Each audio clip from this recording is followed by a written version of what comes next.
अध्याय 1 श्लोक 1 धृतराष्ट्र उवाच धर्मक्षेत्रे कुरुक्षेत्रे संवेता युयुत्सवः मामकाः पांडवाश्चैव किम कुर्वत संजय। अर्थात धृतराष्ट्र बोले, हे संजय, धर्मभूमि कुरुक्षेत्र में एकत्रित युद्ध की इच्छा वाले मेरे और पांडु के पुत्रों ने क्या किया।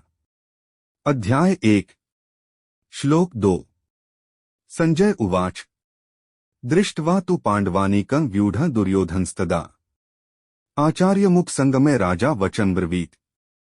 अर्थात संजय बोले, उस समय राजा दुर्योधन ने व्यूहर्चनायुक्त पांडवों की सेना को देखा और द्रोणाचार्य के पास जाकर यह वचन कहा। अध्याय 1 श्लोक 3 पश्यता पांडुपुत्राणामाचार्य महती चमू व्यूढ़ा द्रुपदपुत्रेण तव शिष्येण धीनता। अर्थात हे आचार्य, आपके बुद्धिमान शिष्य द्रुपद पुत्र धृष्टद्युम्न द्वारा व्यूहाकार खड़ी की हुई पांडुपुत्रों की इस बड़ी भारी सेना को देखिए। अध्याय 1 श्लोक 4, 5 और 6 अत्र शूरा महेशवासा भीमार्जुन समायुधि युयुधानो विराटश्च द्रुपदश्च महारथः धृष्ट केतुश्चेकितानः काशिराजश्च वीर्यवान् पुरुजित कुंती भोजश्च शैब्यश्च नरपुंवः युधामन्युश्च विक्रांत उत्तमौजाश्च वीर्यवान् सौभद्रो द्रौपदेयाश्च सर्व एव महारथाः। अर्थात इस सेना में बड़े बड़े धनुषों वाले तथा युद्ध में भीम और अर्जुन के समान शूरवीर सात्यकी और विराट तथा महारथी राजा द्रुपद, धृष्टकेतु और चेकितान तथा बलवान काशिराज, पुरुजित, कुंतीभोज और मनुष्यों में श्रेष्ठ शैब्य, पराक्रमी युधामन्यु तथा बलवान उत्तमौजा, सुभद्रा पुत्र अभिमन्यु एवं द्रौपदी के पांचों पुत्र, ये सभी महारथी हैं। अध्याय 1 श्लोक 7 अस्माकं तु विशिष्टा ये तान् निबोध द्विजोत्तम नायका मम सैन्यस्य संज्ञार्थं तान् ब्रवीमीते। अर्थात हे ब्राह्मण श्रेष्ठ, अपने पक्ष में भी जो प्रधान हैं उनको आप समझ लीजिए। आपकी जानकारी के लिए मेरी सेना के जो सेनापति हैं उनको बतलाता हूं। अध्याय 1 श्लोक 8 भवान भीष्मश्च कर्णश्च कृपश्च समितिञ्जयः अश्वत्थामा विकर्णश्च सौमदत्तिस्तथैव च। अर्थात आप द्रोणाचार्य और पितामह भीष्म तथा कर्ण और संग्राम विजय कृपाचार्य तथा वैसे ही अश्वत्थामा, विकर्ण और सोमदत्त का पुत्र भूरिश्रवा। अध्याय 1 श्लोक 9 अन्ये च बहवः शूरा मदर्थे त्यक्तजीविताः नाना शस्त्र प्रहरणाः सर्वे युद्ध विशारदाः। अर्थात और भी मेरे लिए जीवन की आशा त्याग देने वाले बहुत से शूरवीर अनेक प्रकार के शस्त्रास्त्रों से सुसज्जित और सबके सब युद्ध में चतुर हैं। अध्याय 1 श्लोक 10 अपर्याप्तम तदस्माकं बलं भीष्माभिरक्षितम् पर्याप्तं त्विद्मेतेषां बलं भीमाभिरक्षितम्। अर्थात भीष्म पितामह द्वारा रक्षित हमारी वह सेना सब प्रकार से अजेय है और भीम द्वारा रक्षित इन लोगों की यह सेना जीतने में सुगम है। अध्याय 1 श्लोक 11 अनेषु च सर्वेषु यथाभागं वस्थिताः भीष्ममेवाभिरक्षन्तु भवन्तः सर्व एव हि। अर्थात इसलिए सब मोर्चों पर अपनी अपनी जगह स्थित रहते हुए आप लोग सभी निःसंदेह भीष्म पितामह की ही सब ओर से रक्षा करें। अध्याय 1 श्लोक 12 दोनों सेनाओं की शंखध्वनि का कथन तस्य संजन्यन हर्षं कुरुवृद्धः पितामहः सिंहनादं विनद्योच्चैः शंख दधमो प्रतापवान। अर्थात कौरवों में वृद्ध बड़े प्रतापी पितामह भीष्म ने उस दुर्योधन के हृदय में हर्ष उत्पन्न करते हुए उच्च स्वर से सिंह की दहाड़ के समान गरजकर शंख बजाया। अध्याय 1 श्लोक 13 ततः शंखाश्च भैर्यश्च पणवानक गोमुखाः सहसैवाभ्यहन्यन्त सशब्दस्तुमुलोभवत्। अर्थात इसके पश्चात शंख और नगाड़े तथा ढोल, मृदंग और नरसिंघे आदि बाजे एक साथ ही बज उठे, उनका वह शब्द बड़ा भयंकर हुआ।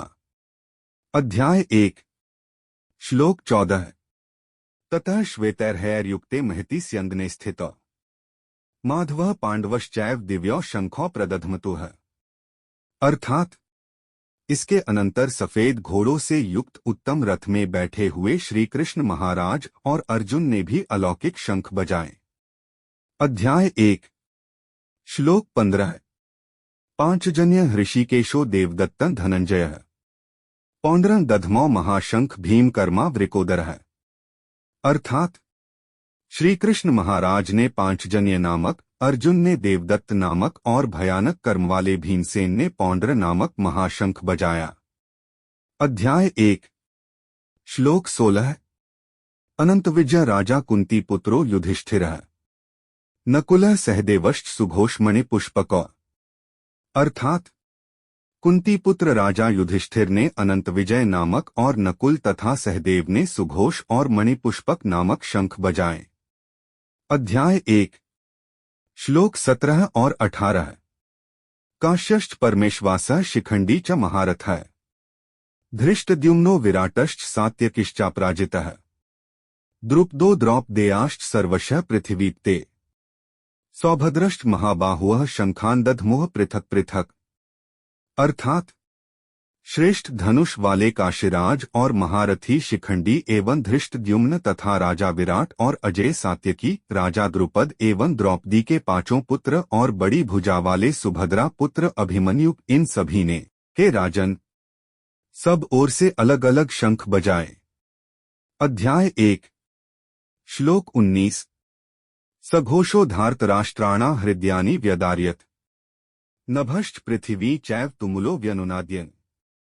अर्थात और उस भयानक शब्द ने आकाश और पृथ्वी को भी गुंजाते हुए धार्तराष्ट्रों के अर्थात आपके पक्ष वालों के हृदय विदीर्ण कर दिए।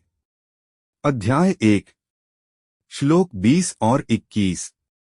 अर्जुन द्वारा सेना निरीक्षण का प्रसंग।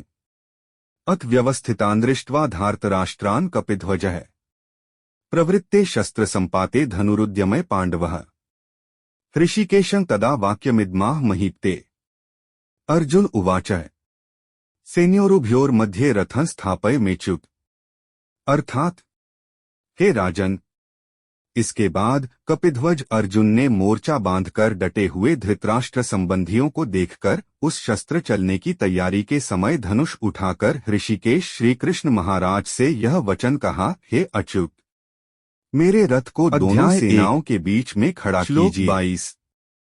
यावदेतान् निरीक्षेहण योद्धुकामानवस्थितान् कैर्मया सह योद्धव्यमस्मिन् रणसमुद्यमे। अर्थात और जब तक कि मैं युद्ध क्षेत्र में डटे हुए युद्ध के अभिलाषी इन विपक्षी योद्धाओं को भली प्रकार देख न लूं कि इस युद्धरूप व्यापार में मुझे किन किन के साथ युद्ध करना योग्य है, तब तक उसे खड़ा रखिए। अध्याय 1 श्लोक 23। योत्स्यमानान् वेक्षेहण य एतेत्र समाप्ता है धार्तराष्ट्रस्य दुर्बुद्धेर्युद्धे प्रियचिकीर्षवः। अर्थात दुर्बुद्धि दुर्योधन का युद्ध में हित चाहने वाले जो ये राजा लोग इस सेना में आए हैं, इन युद्ध करने वालों को मैं देखूंगा। अध्याय 1 श्लोक 24 और 25। संजय उवाच एवमुक्तो ऋषिकेशो गुडाकेशेन भारत सेनयोरुभयोर्मध्ये स्थापयित्वा रथोत्तमम् भीष्मद्रोण प्रमुखतः सर्वेषां च महीक्षिताम् उवाच पार्थ पश्यैतान् संवेतान् कुरुनिति। अर्थात संजय बोले, हे धृतराष्ट्र, अर्जुन द्वारा कहे अनुसार महाराज श्री कृष्णचंद्र ने दोनों सेनाओं के बीच में भीष्म और द्रोणाचार्य के सामने तथा संपूर्ण राजाओं के सामने उत्तम रथ को खड़ा कर इस प्रकार कहा कि हे पार्थ, युद्ध के लिए जुटे हुए इन कौरवों को देख। अध्याय 1 श्लोक 26। तत्रापश्यत् स्थितान् पार्थः पितॄनथ पितामहान् आचार्यान् मातुलान् भ्रातॄन् पुत्रान् पौत्रान् सखींस्तथा श्वशुरान् सुहृदश्चैव सेनयोरुभयोरपि। अर्थात इसके बाद प्रथापुत्र अर्जुन ने उन दोनों ही सेनाओं में स्थित ताऊ चाचों को, दादों परदादों को, गुरुओं को, मामाओं को, भाइयों को, पुत्रों को, पौत्रों को तथा मित्रों को, ससुरों को और सुहृदों को भी देखा। अध्याय 1 श्लोक 27। तान् समीक्ष्य स कौन्तेयः सर्वान् बन्धून्वस्थितान् कृपया पर्याविष्टो विषीदत्रिदम्ब्रवीत। अर्थात उन उपस्थित संपूर्ण बंधुओं को देखकर वे कुंती पुत्र अर्जुन अत्यंत करुणा से युक्त होकर शोक करते हुए यह वचन बोले। 27वें का उत्तरार्ध और 28वें का पूर्वार्ध। अध्याय 1। श्लोक 28 और 29। मोह से व्याप्त हुए अर्जुन के कायरता, स्नेह और शोकयुक्त वचन।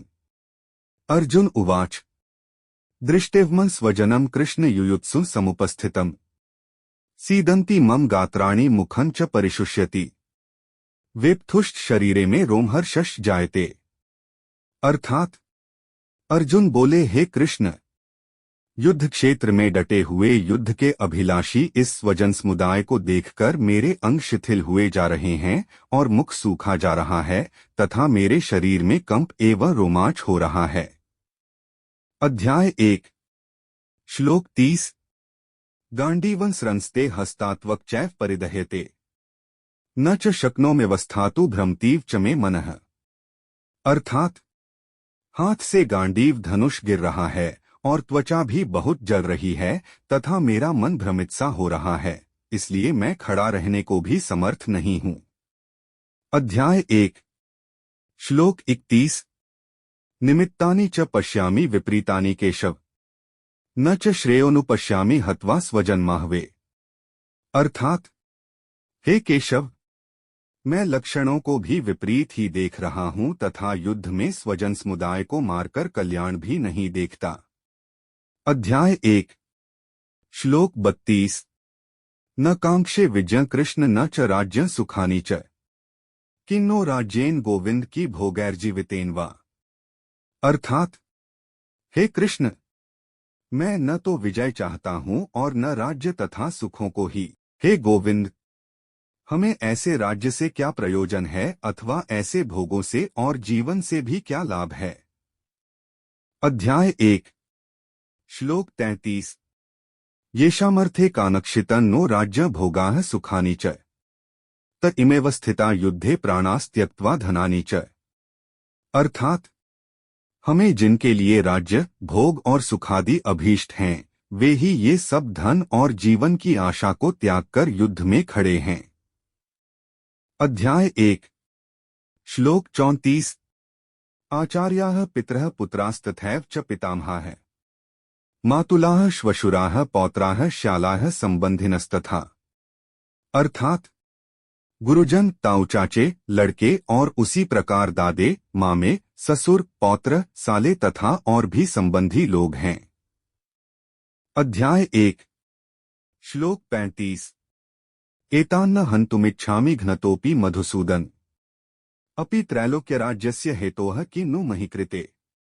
अर्थात हे मधुसूदन, मुझे मारने पर भी अथवा तीनों लोकों के राज्य के लिए भी मैं इन सबको मारना नहीं चाहता, फिर पृथ्वी के लिए तो कहना ही क्या है। अध्याय 1।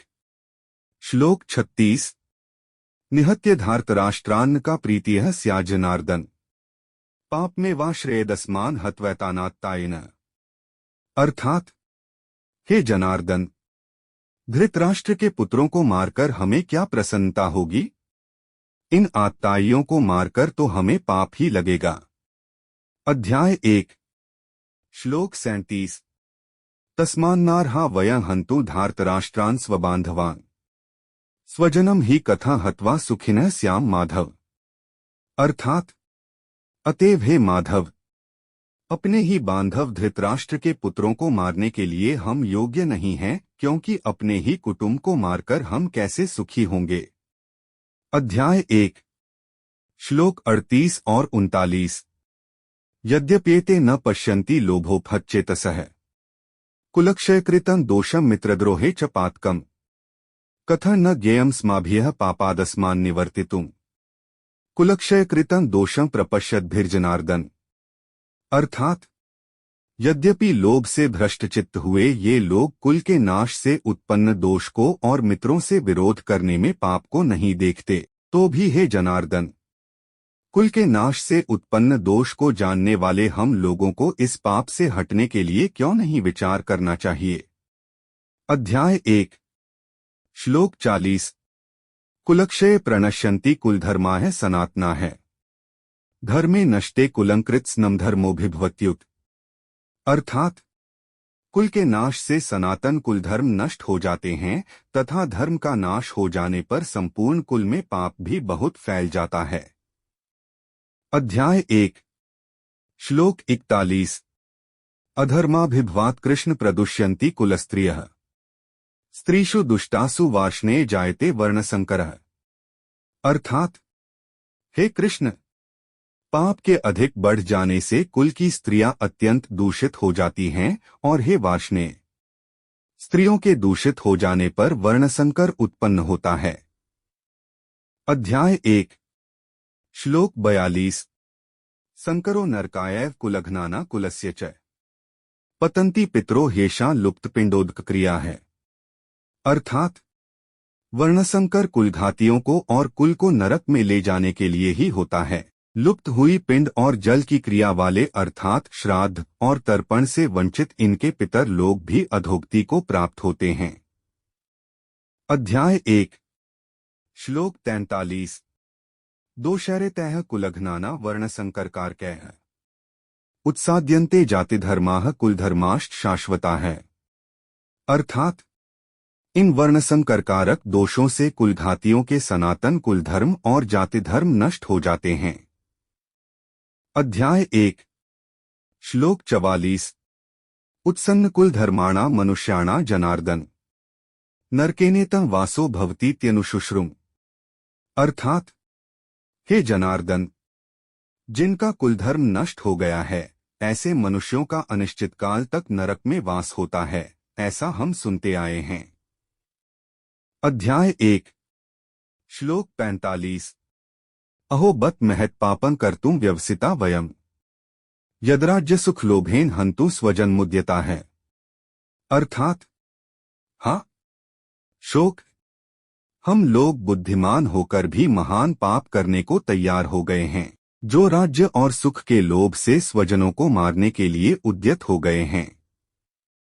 अध्याय 1 श्लोक 46 यदि माम प्रतीकारम शस्त्रं शस्त्रपाणयः धार्तराष्ट्रारणे हन्युस्तन्मे क्षिमतरं भवेत्।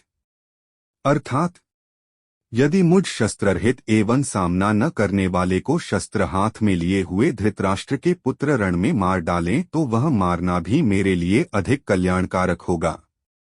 अध्याय 1 श्लोक 47 संजय उवाच एवमुक्त्वार्जुनः संख्ये रथोपस्थ उपाविशत् विसृज्य सशरं चापं शोक संविघ्नमानसः। अर्थात संजय बोले, रणभूमि में शोक से उद्विग्न मन वाले अर्जुन इस प्रकार कहकर बाण सहित धनुष को त्याग कर रथ के पिछले भाग में बैठ गए। अध्याय 1 संपन्न हुआ। बोलो कृष्ण भगवान की जय, मुरली मनोहर की जय, हर हर महादेव की जय, गोस्वामी तुलसीदास की जय, बोलो सभी देवी देवताओं की जय, पाठ सुनने वाले की जय। अगर आपको भागवत कथा अच्छा लगा हो तो लाइक कमेंट और हमारे चैनल पे नए हो तो सब्सक्राइब जरूर करें ताकि अगला अध्याय डालने पर आपको नोटिफिकेशन मिल जाए।